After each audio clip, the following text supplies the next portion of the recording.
All right, welcome to the Walk Through Open Doors podcast. My name is James. Today we are going to talk about focusing on what matters and why that is a superpower in a world that is just built on distracting you and sucking your time into all the things that don't matter.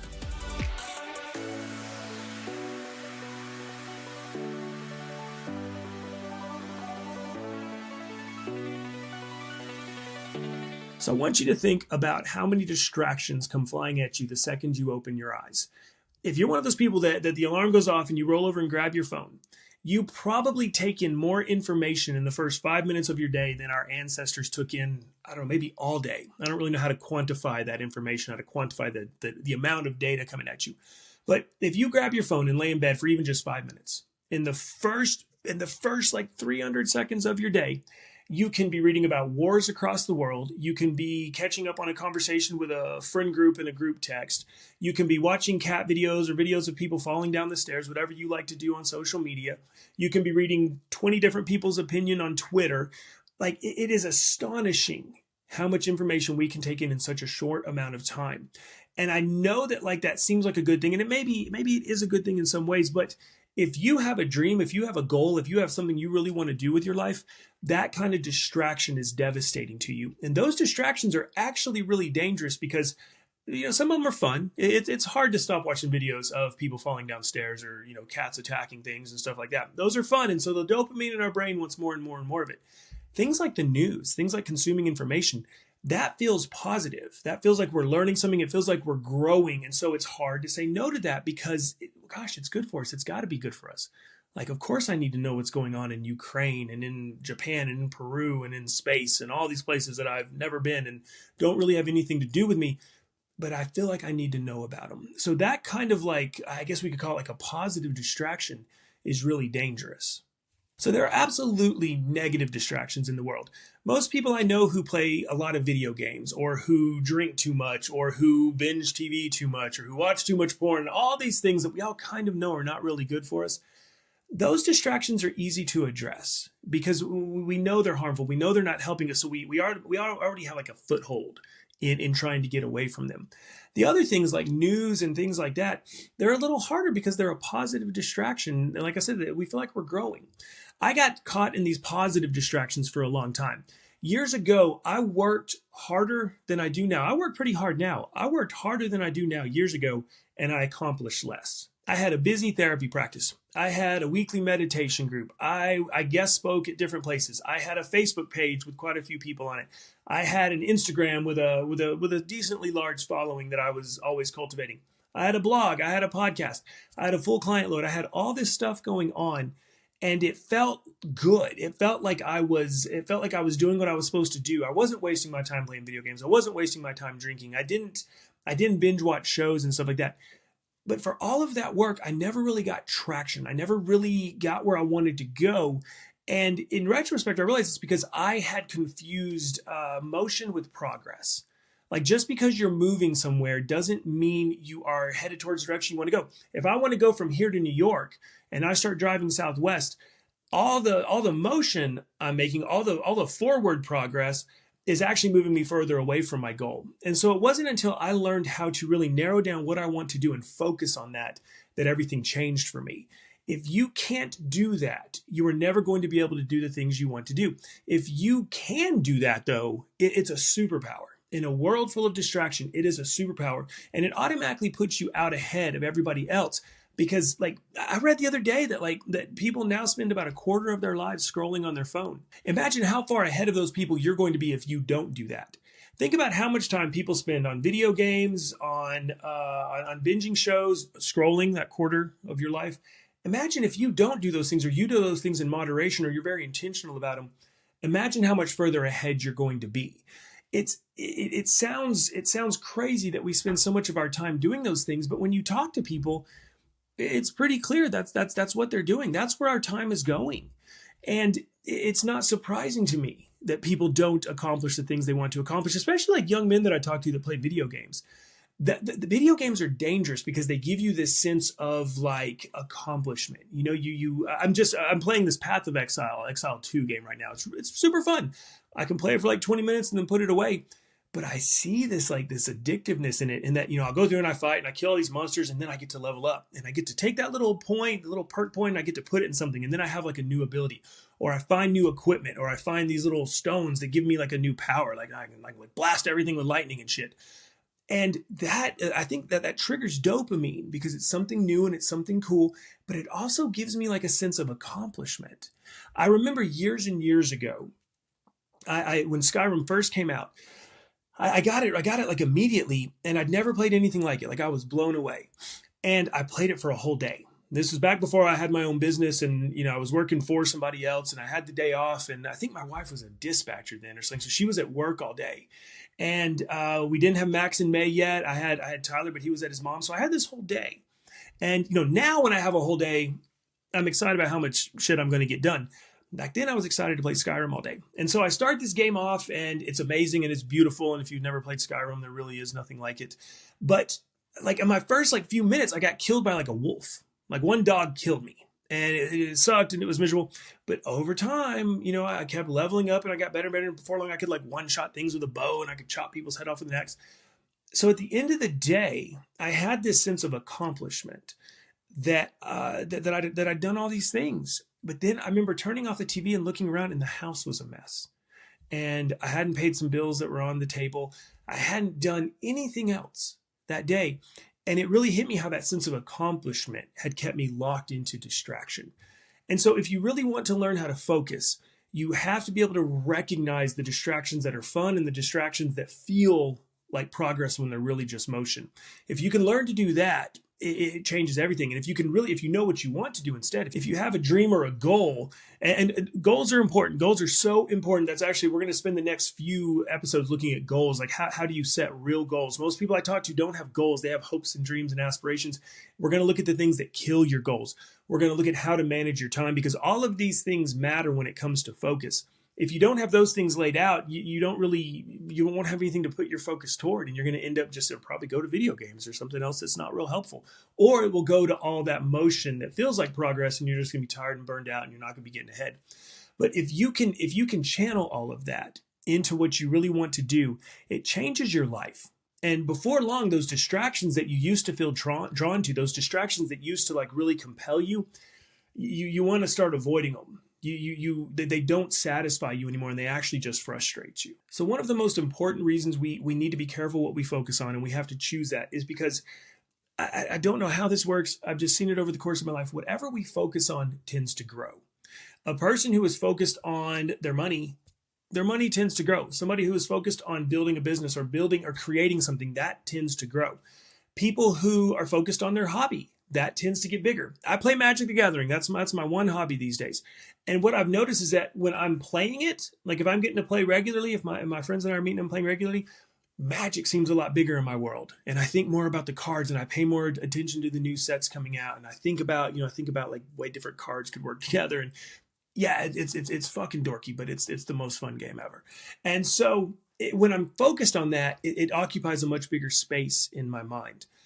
When now that I've started playing with people who have jobs and stuff like that, like Magic occupies a much smaller part of my life, and so it doesn't dominate my thinking. I notice this sometimes, like if I start a new show or if I start a new game, that can occupy a big space in my mind because I'm focused on it. And so I'm very careful about what I focus on. Whatever we focus on grows in importance in our mind. And I think that's one of the most dangerous things about so much of like the self-help therapy talk, what do they call it, insta therapy and all that bullshit, is that it turns everybody's attention inward on their problems. They think about their problems all the time. They talk about their problems. They post about their problems. And so their problems become real huge. It's amazing. If you really want to see the power of focus, watch how much better you feel when you take the focus off yourself and focus on other things, on things that matter outside of yourself. Like what we focus on is powerful, and we have to pay attention to that. And we have to be intentional about that. But man, I feel for people because we're trying to do this in this world of distraction, in this world that is so set on selling you shit because you're distracted, because you're not paying attention with how you spend your time. There's a whole industry that wants to sell you stuff on how to focus. They want to sell you what to focus on. Everything comes back to that. But if you're a person who can see through that and who can teach themselves to focus, like I've said a couple times, like it's a superpower. Nothing can stop it. Nothing can stop you when you learn to do that. When I talk to people about focus, I do this often. One of the most important things any of us can possibly do is look at what's distracting us. And this is hard for us to do just by guesswork or just by reflecting on our day. We do so many tiny little tasks now. There's so many things that eat up our time. We often don't realize what it is that is pulling us away, what is distracting us. And so I like to do time audits. I do this fairly often where I sit and I document, every single day, I try to document what kept me from doing what I wanted to do that day. That helps me see what my constant distractions are. For a long time there, if I just guessed, I would have said like, oh yeah, I play 20 to 30 minutes of video games a day. Well, I started auditing my time and it was somewhere closer to 2 hours because I'd grab 20 minutes here, 20 minutes there. I would have said, for the longest time, I said that I probably spend 30 minutes a day texting. I spend close to 40 minutes in the morning just replying to texts and to reaching out to clients. I spend an average of an hour to an hour and a half replying to emails each day. When we time ourselves, when we pay attention to where our time goes, it tells us if we're focused, and if we're not focused, it tells us why. You've got to do this with no kind of judgment, with no kind of criticism towards yourself. Just look at it as data. I still do this regularly because I still get caught up in things. I still get pulled into things. For a long time there, I said no to everything. When we talk about focus, what you say no to is possibly the most important thing in the world. Because for everything you say yes to, you're actually saying no to 1,000 others. And so I go through these, and I tend to say yes to things. I like to help people. I like to be useful. And I went through a whole year where I said no to everything. And it radically changed my life. It made everything so much better. It improved my focus so much. But I tend to slip out of that. That's not my nature to say no. Time auditing shows me. I got to a point where I realized like, oh my gosh, I'm having lunch or coffee 4 to 5 times a week with people. And it wasn't anything that was building my business. I enjoyed it. That's the tough part, is that I enjoyed it, but it was pulling me away from this business I'm trying to build. Instead of writing my blog, instead of doing this podcast, you see how irregular this podcast is? This is something I have to set aside time for and lean into and like get myself mentally ready for now that it's on video. Like it being on video makes it really difficult for me. And so like I have to choose that. I have to put energy toward that. There are things that take energy for us to do, and then there's things that like if we just kind of slide. Like some things are just kind of like an easy slide downhill. They're like an escalator. If we stop moving, they take us somewhere. And for me, that is, I like going to lunch with people. I like having coffee with people. I like hearing about people's lives and what they're doing, and it's fun. That gives me energy, but it's not getting me closer to what I want to do. And so every once in a while, I'll do a time on it, and I have to realize like, oh my gosh, I'm saying yes to too many people. I'm saying yes to too many events or to too many asks that don't have anything to do with this business I'm trying to build. It doesn't make those things bad. It doesn't make them a problem. It just means I need to be more intentional about them. So if you really want to start to focus, the first thing you need to do is audit your time. From the time you get up to the time you go to bed for 3 days, just do it for 3 days. Audit that time and see where your time's going and see if you're okay with that. It's the same kind of thing we all do with our money. If you suddenly find yourself broke, you need to sit down and look at where your money's going. And if you suddenly realize that, oh my gosh, I'm spending $800 a month on socks or alcohol or Magic the Gathering, you would reallocate that money. You can do the same thing with your time. You can do the same thing with your time. It's super easy. Just audit your time, make a time budget and see. The thing I've learned about focus is that it has to be like a continual refining process. I spent a solid 3 days at the end of last year. I created a 57-page business plan for myself for this year. I defined what I was going to do. And by defining what I'm going to do, I also defined a lot of things that I'm not going to do. I decided what I'm going to focus on. Because of that, I stopped writing on Substack and I switched to just a direct newsletter because I like being able to hear back from people and I wasn't getting the return out of Substack. I realized that guest posting brings me more people than anything else. That's how I've built my email list. That's how I've built my Instagram when I gave a shit about Instagram. But guest posting is good and I haven't been doing that. I had slipped out of doing the things that really moved the needle for things that didn't. When you can recognize that, it gives you a chance to do something different. And this will set you apart from other people because most people don't do this. Most people don't think about how they spend their time. They don't think about what they really want to do. They don't think about the more important question to me is rather than think about what I want to do, I think about what am I supposed to do? I spent a lot of my life like telling the universe and telling God like what I wanted from it, telling life what I wanted from it. When I started stopping and just saying, okay, life, what do you want from me? God, universe, whatever you want to call it. What do you want from me? That changed everything and gave me such a new focus. But I wasn't able to see any of that when I was distracted by all the little fun things and all the little stupid things and all the hobbies and bad habits. And so I just want to encourage you to, number one, do a time audit. Do a time audit and see where your time is going. And then I want you to ask yourself, what do I really want to do with my life? What does life want me to do with myself? Like, what is expected of me? When I look at the talents that I have, when I look at the skills that I have, when I look at what I enjoy, when I look at the things that give me energy, that give me life, like if you can find where those things intersect, if you can find like where that Venn diagram, where it overlaps between those things, man, you'll enjoy your life so much more. Like, we're not meant to be here living in distraction. We're not meant to be here wasting our time. It's okay to do it sometimes. We all need an opportunity to relax and step away from things. But that is not what we are supposed to be doing. We are meant for more than that. And we're never going to be happy until we really do that. So do the time audit. See where you can free up some time. And then I want you to start thinking about that. Because over the next few episodes, we're going to talk about goals. We're going to talk about how to manage your time better. And if you have an idea of where you want to go with that, it's going to be a lot more useful for you. It's one of my favorite things to do with people. I do this with people. I do this with teams. I'm in the process of starting like a group to do this. But if you've got to know what your values are. You've got to know what's important to you. And then once you have your values in place, you can see, do my priorities line up with those? And if you want to know how your priorities are, you look at your time. Look at your time, and that will tell you what your priorities are. If I say that my priority is working out, physical fitness, but I look at my time audit and I did not work out all week, that's clearly bullshit. My stated priority, my actual priority are not the same. And our actual priorities are what eat up our time. That's what keeps us from doing the things we want to do. Put some time into thinking about what you're meant to do. What gives you energy? What makes a difference? What can help other people? What's the thing that would make you feel like you have purpose? And just hold on to that. We're going to talk about that. We're going to talk about how to set actionable goals. We're going to talk about the things that are keeping you from accomplishing your goals. We're going to talk about how to manage your time in a way that you can actually give time to those goals.